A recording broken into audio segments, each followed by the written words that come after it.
नमस्कार दर्शक बंधु शुभ सकाळ। आज हूँ डिसेम्बर मास 2 तारिख। चलतु जाना देश विदेशर किसी बचा बचा गुरुत्वपूर्ण खबर।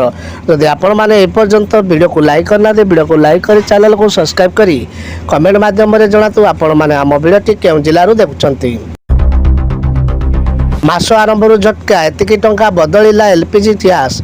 10 वर्ष मास आरंभ ग्राहक को जोर रे झटका लगिला। बढ़िला एलपीजी सिलेंडर दाम। आज नुआ मास आरंभ होइछि एवं डिसेम्बर आरंभ गैस सिलेंडर मूल्य महंगा होइछि। सरकारी तैल कंपानी गुड़िक प्रति मासर प्रथम दिन में एलपीजी सिलेंडर मूल्य समीक्षा करती एवं यह अधीन में भारतीय तैल निगम गैस मूल्य वृद्धि करिसेंति। प्रधानमंत्री आवास ग्रामीण गृह मंजूरी निमंते हिताधिकारी चयन प्रक्रिया। आज अपरना जाजपुर जिला परिषद मिनी सम्मेलन कक्ष प्रधानमंत्री आवास गृह मंजूरी निमंते नूतन हिताधिकारी चिन्हट संपर्क एक संवाददाता सम्मेलन अनुष्ठित हो जाइछि। एही सम्मेलन अध्यक्षता करी जाजपुर जिला परिषद मुख्य उन्नयन तथा निर्वाह अधिकारी श्री अशोक कुमार देहुरिया कहिथिले ग्रामांचल प्रत्येक परिवार को मुंड परी पक्का छात टिके गढ़ी तोड़ी देवाकू सेमानकू निरापद आश्रयस्थली जोगाई देवाकू उभय केंद्र और राज्य सरकार प्राथमिकता रही। 11 जिला को 3 घंटा प्रबल सचिव। आगामी 3 घंटा पर यही सब जिला को येलो वार्निंग जारी कला पाणीपाग विभाग।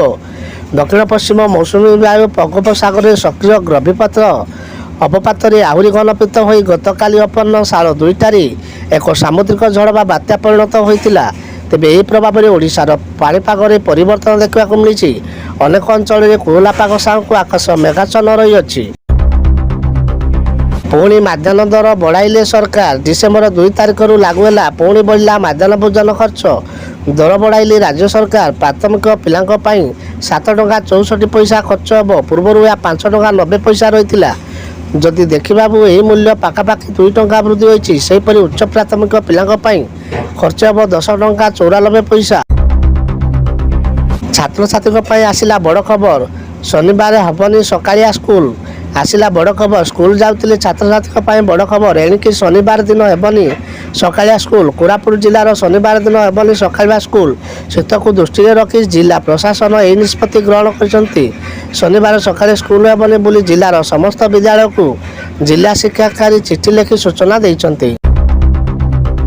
बढ़िला +2 एग्जाम। बढ़िला युक्त फॉर्म फिलअप तारीख शेष तारीख आसंता फेब्रुआरी मास 18 तारिख उच्च माध्यमिक शिक्षा परिषद सीएससी पक्षर युक्त 2 कला विज्ञान वाणिज्य धंदामूलक शिक्षापत्र विनिमय पाठ्यक्रम नियमित पूर्व नियम एक्स रेगुलर थ्योरी परीक्षा आरंभ होब।